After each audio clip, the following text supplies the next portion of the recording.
Magical number 3. What's that about? The Bible is full of threes. Jesus, 3 days in the tomb. Jonah, 3 days in the whale. Do you see similarities in those stories? You should. I do. Terry did. Terry, this is based on a question, and I'm gonna cover this. Yeah.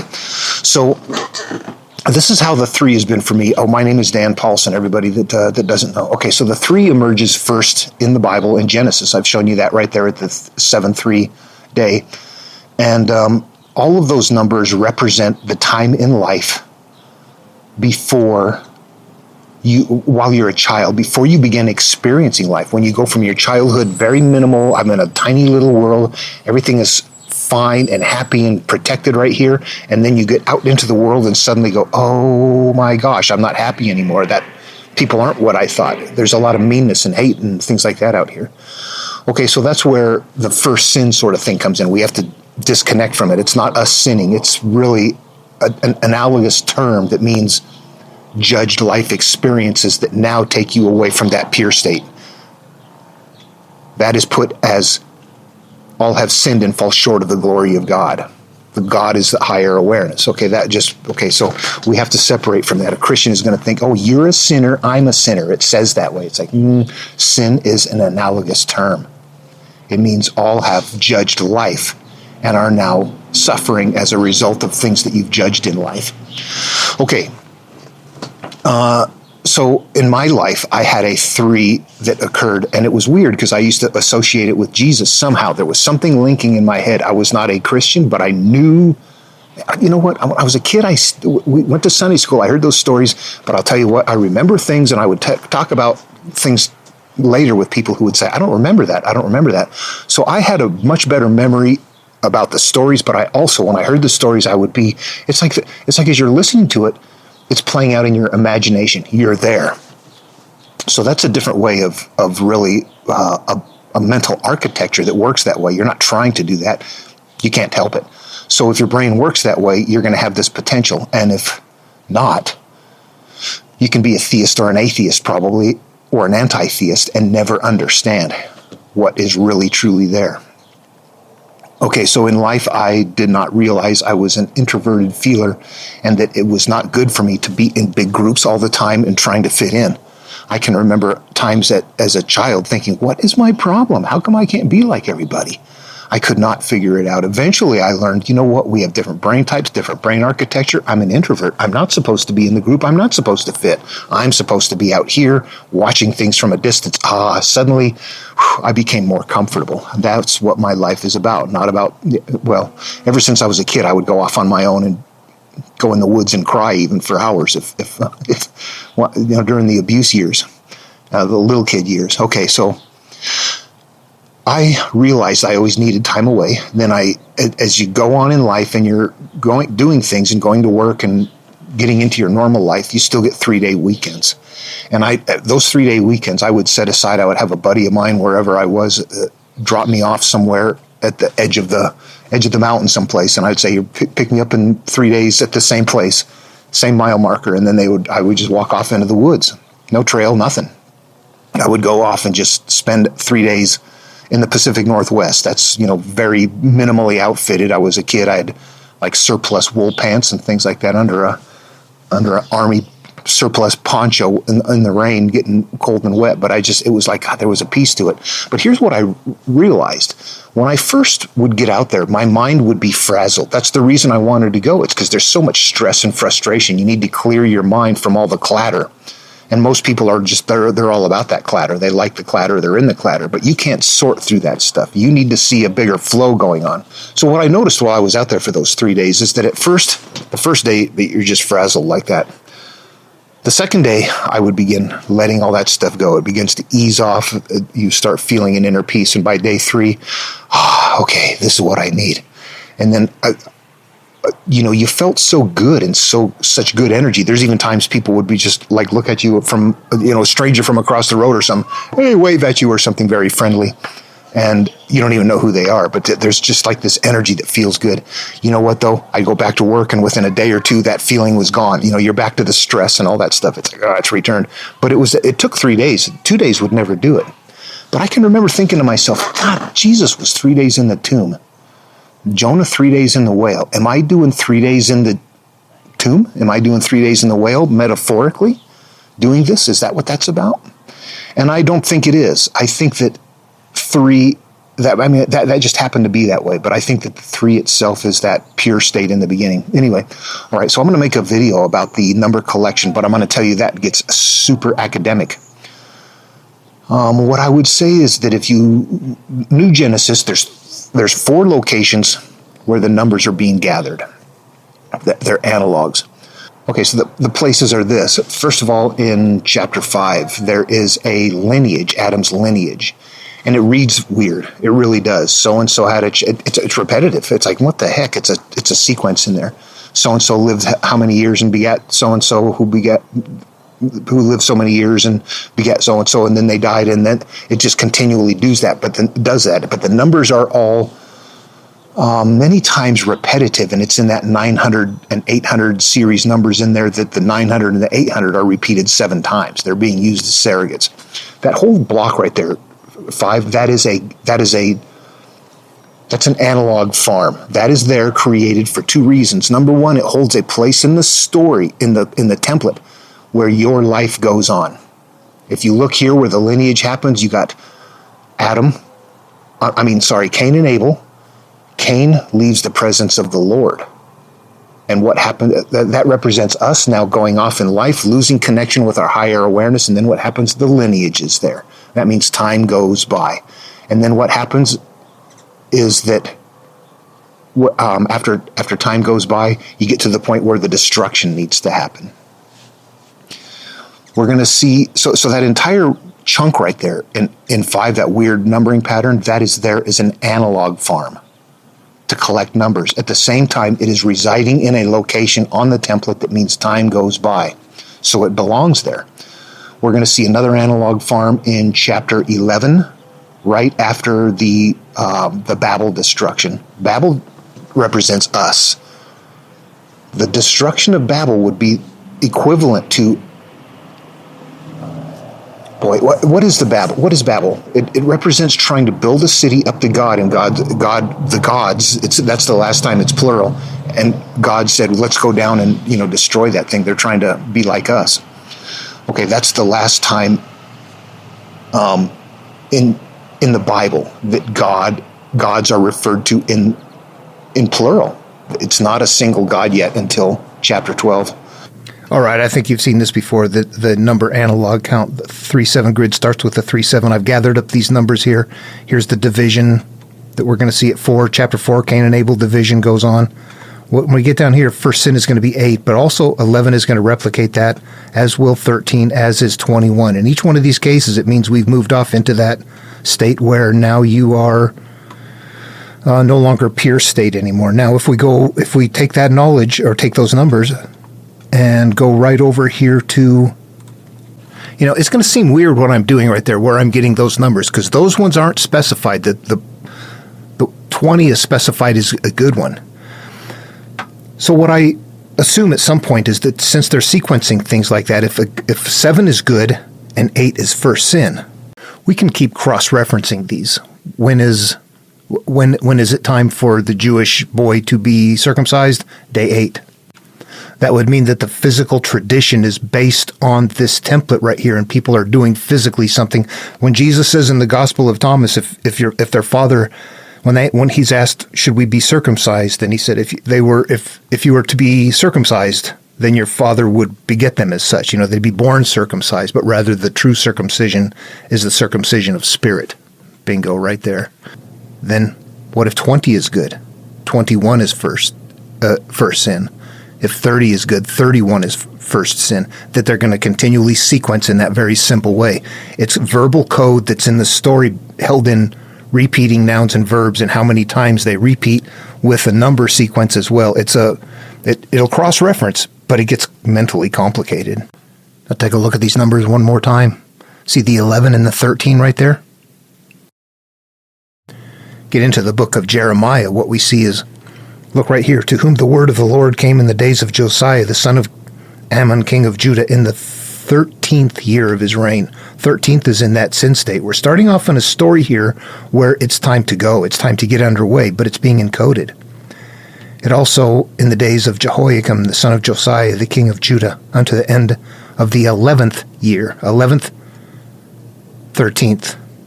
And that's only one example I want to show you. If we get down here and take a look at 7, I've already identified thou shalt speak.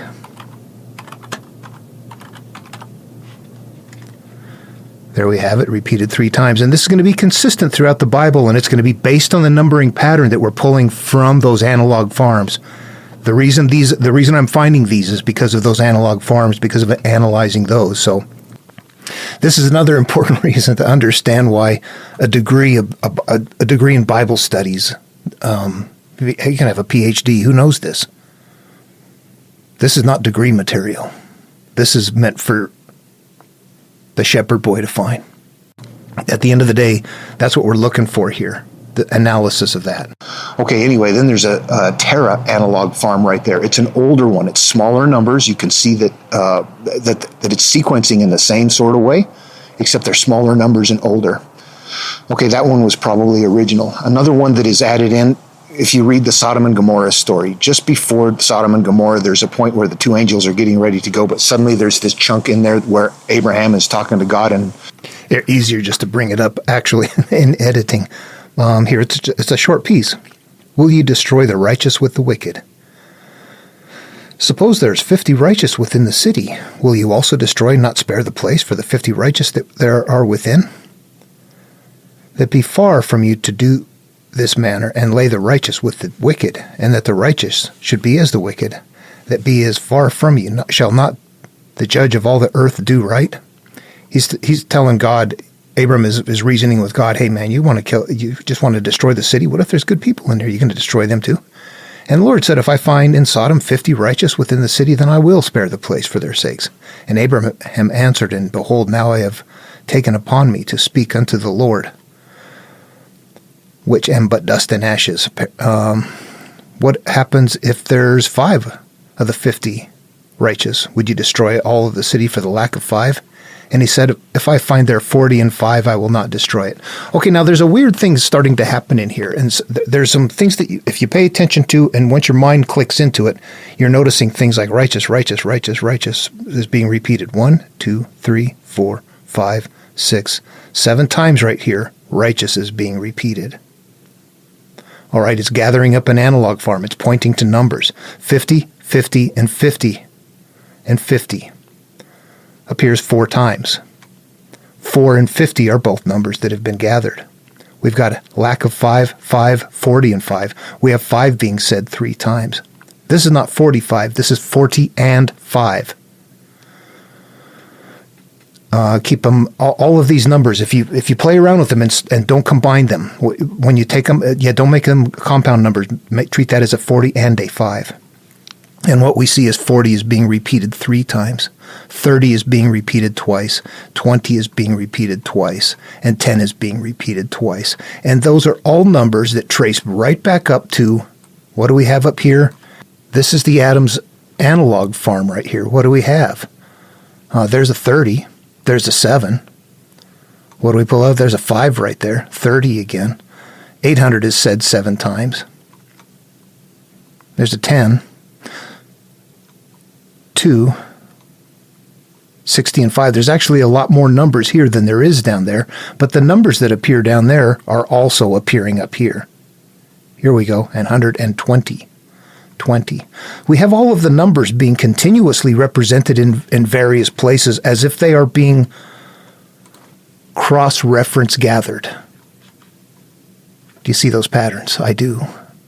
Not instantly. It took looking at them and going, why are they doing this? Why are they repeating things so many times? And there's a reason for it. You have to count the repeats. Okay, then the other one is in the flood story itself, where the numbers are being used and developed. Okay, now this is something that has to be considered. There's a point in time where I realized 7 and 3 is a code. Actually, let me show you that one in Genesis. And you know what? I'm going to say that there has to be a point in time if you're grabbing that 7 and 3 and saying, this looks like the beginning of a code.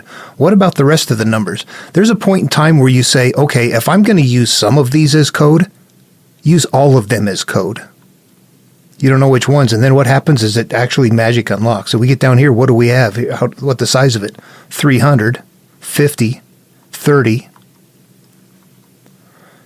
2 of every sort. By sevens, the male and the female, by 7 sevens, 40, 40, 6, 2, 2, 7, 600. Second, 17th. 17th is gathered up right here. 17th is repeated, I believe, 3 times. But anyway, you just see the numbering pattern here, 40, 40. I'll do this on another video where I get to spend more time with it. 3, 2, 2, 40. All these numbers, the 15 and 150.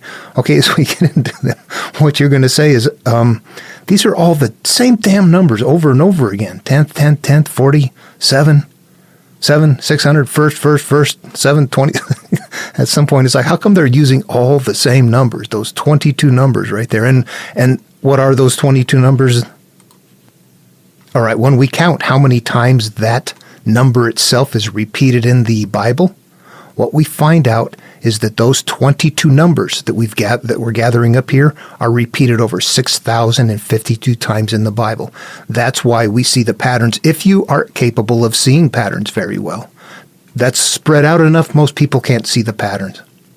I see that now. That hooks in and it starts at the 7-3 day, and Langton is even pointing that out to us. And if I go to every book in the Bible in verse 7, I'm going to find some word or sequence of words in there that's repeated exactly 3 times. That 7-3 is being maintained everywhere. You get into Job even, and it starts off with 7 sons and 3 daughters. This 7-3 is locked in right there. But the rest of the numbers go on from there. The 4 means what? That's the division. Every time you get into a 4 then, or a chapter 4, that's where the division is going to happen. Chapter 4 in the Bible, Cain and Abel, division happens. That's where that happens. So a 4 is going to replicate division. If we go down to 14, we're going to jump and see what the sequence, we're going to see what's going on and see if we're sequencing here. And it came to pass in the days of Amraphel, king of Shinar, Arioch, king of Elasar, Chedorlaomer, king of Elam, and Tidal, king of nations, that these were made war. Okay, so there's a war going on in the 14th year. Oh, look at this. 12 years they served Chedorlaomer. Everything was fine. And in the 13th year they rebelled. Bingo, we're stepping from pure to sin state. The story's big. It's made on a human life template. And the numbering pattern is going to hold it in place. And in the 14th year came Chedorlaomer, the kings that were with them, and smote. Let's jump down here. What's going to happen? And they returned and came to En-Mishpat, which is Kadesh, and smote all the country of the Amalekites, and also the Amorites that dwelt in Hazazon-Tamar. What is Kadesh here? 3 times. All right, so the 7 and 3 is being maintained in chapter 4. I mean, in 14. And, yeah, look at this. 12 years they served Chedorlaomer. In the 13th year they rebelled on verse 3. All right, as I go through here, I'm not going to read it all. I just want to jump through and hit the high points. And here we go. And he divided himself against them, he and his servants by night, and smote them and pursued them into Hobah, which is on the left hand of Damascus. All right, so there's the division happening in 14. Anyway, so that's it. I just wanted to say that the numbering pattern is going to get complicated. When it comes down to that analog farm in chapter 5, what you have to do is take every number, block it out. You know what? I'll do it in that next video. But that is the one that's going to be, this is the textual one. This is getting behind the scenes. This one is not, it's going to open it up. It's going to open up the understanding of the numbering pattern, or begin to opening up the numbering pattern.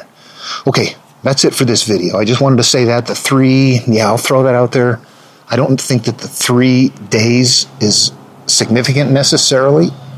I think that 3, it's like 40. 7, all of them are the same number. They all mean state of purity, cleared out. Mentally, you've let go of things. You are enlightened. You've got the kingdom of heaven within. You found nirvana, Canaan. All that are metaphorical ideas to that pure place up there. And, okay, that's it. In the next video, I'll start working on that textual one. It's It's a bit of a nightmare. Okay, hope it helps. Questions, comments. If I didn't address exactly what you're talking about, but yeah, ask again. I got no problem doing this. I'm retired. I got nothing else going on. I'm just watching the world fall apart and frustrated. So if I got something to do, I appreciate it. All right. Thanks. And Terry, hope that helps. I'll still work on that other one. It's bigger. It's not a fast video. All right. Take care.